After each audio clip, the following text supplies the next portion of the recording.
My name is Librande, and I am a storyteller. So, let's kick this off. Once, long ago, in a faraway land, there was a king and a queen. And they were wonderful and amazing. The king was very strong. He benched 250 pounds every day. And the queen could sew like none other. 10. And so the kingdom was very happy with their king and queen. And this amazing king and this beautiful queen had the most amazing daughter in the world. The princess of the country. Now this princess, when she would wake from the morning, she would rise, stretched. She would step out to the balcony of the castle and cry forth. And as she did, the flowers would burst in the blue. Rain would fall exactly on the fields. And the sun would rise. And the world was a good place. Pretty amazing.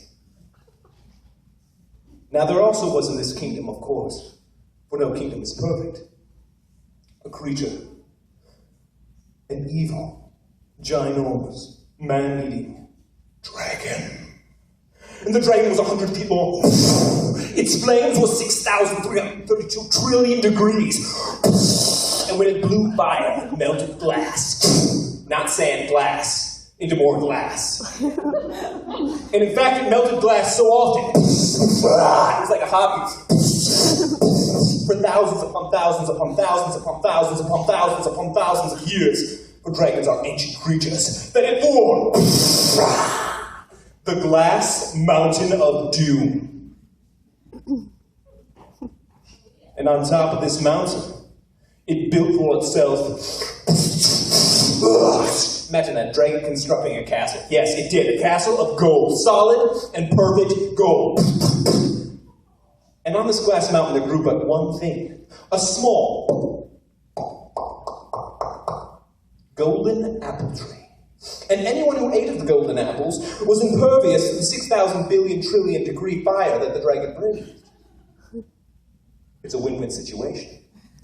But the problem was no one could climb the mountain, for it was far too tall. And the dragon, it feasted upon one thing and one thing alone. One fair maiden, the fairest of them all, one time per year. It would swoop down. Grab the fair maiden. Excuse me. Fly back to his castle. Stick her in the tallest tower, wait 1 year, then cook her alive. Eat her and go back and do the same thing. Year after year after year. Now, of course, the fair princess got up one morning, and she was 18. She had reached her womanhood. And as the clock struck noon, it was birthday time, and the dragon smelled the fairest maiden of them all, and descended, jumped into the castle, grabbed the princess, and flew off. Well, the king of the land knew he had but 1 year, so he called up his guards. Guards, go and fetch my daughter from the dragon. And the guards marched, hundreds and thousands of soldiers, upon large horses. And they had large swords and battle axes, bows and arrows. These guys were hulking men. And they came to the glass mountain, they began to climb and ride their horses up. And the king sat at the bottom. Ah, yes, good job. And they rode up and up and up and up and up and up and up and up and up and up and up and up and up and up and up and up and up and up and up and up. And they got about a quarter of the way. Now I mentioned this mountain was made of glass. And glass isn't a material you can easily grab onto. So these men reached about a quarter of the way, and then the ones in the front began to slip. And then the ones in the back began to slip. And they slipped, and they slid, and they...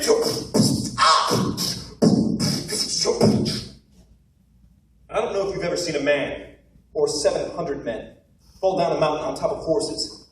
But bones broke. People screamed, and necks spun around. They're not supposed to do that. But they did. And the men lay a mound around the mass of the mountain. And the king was so disgusted, he threw up. Oh! But then he recovered himself because he was the king. Pick that up. And they did.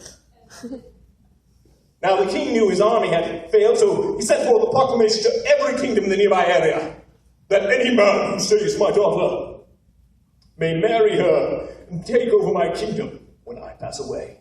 And of course, this made everyone want to save the princess. So men rode on cows, mules, donkeys, and horses to the mountain. And they rode up the mountain, and they crashed down the mountain. Some of them died, some of them broke legs, some of them were permanently maimed.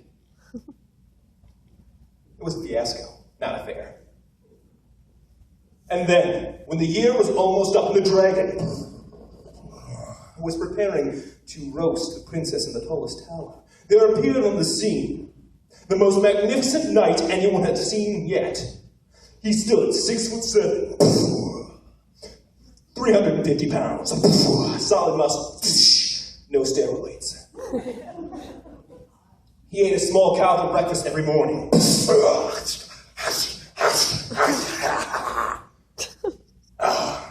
And he had very good manners. And he rode upon a horse called Magnifico. Now the people were very impressed with this, but his suit of armor, solid gold. And he carried a diamond sword, for nothing is sharper or stronger than a diamond, except for this knife. So he jumped upon Magnifico, slapped his horse, and it took off. Up and up and up and up and up and up and up and up. But instead of decelerating like everyone else's horses, Magnifico accelerated. Up and up and up and up and up and up and up and up. 300 feet, 600 feet, 900 feet. This mountain's 1,000 feet tall, so he's almost at the top. But just before he reached the top, the dragon looked down.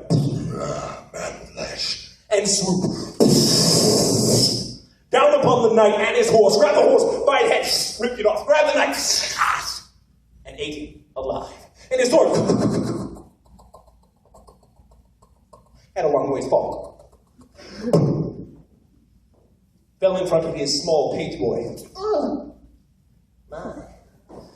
And that young man, looked at that sword. They had a connection. Connection to destiny. And he knew it. So he waited that night until the sun set. 2 days until the princess was about to be devoured. And he went into the forest with the sword.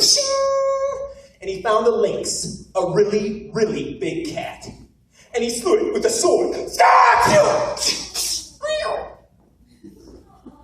In a gentle way, though. Then he cut the claws off the cat. And he invented duct tape him to his hands. Put the sword behind himself, and in the middle of the night began to climb the glass mountain.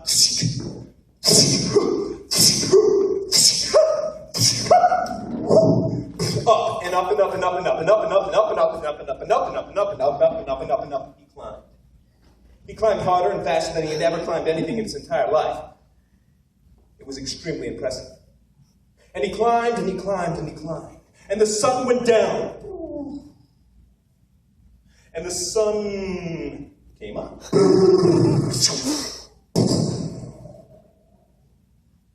And as he climbed the top of the mountain, he reached through the top, saw the golden apple tree, grabbed an apple, and as he took a bite, the dragon roared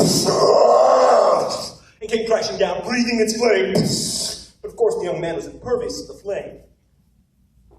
And thus began the battle of the man and the dragon clawing, scratching, and blowing extremely hot flames, and the young man warding it off with his diamond sword, for nothing is harder than a diamond. And just when it seemed as if it was going to end in a traumatic ending, the dragon swooped into the air, prepared to crush the young man. The young man grabbed the sword, and with a mighty fling, the sword pierced the heart of the dragon. And the dragon flew out.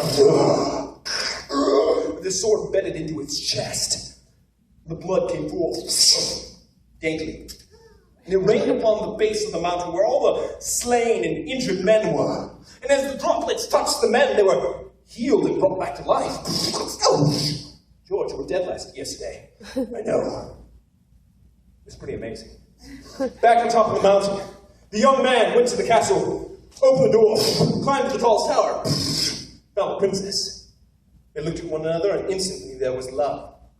But they had no way of getting down the mountain. They thought, and they thought, and they thought, and the princess took a golden apple and took a bite.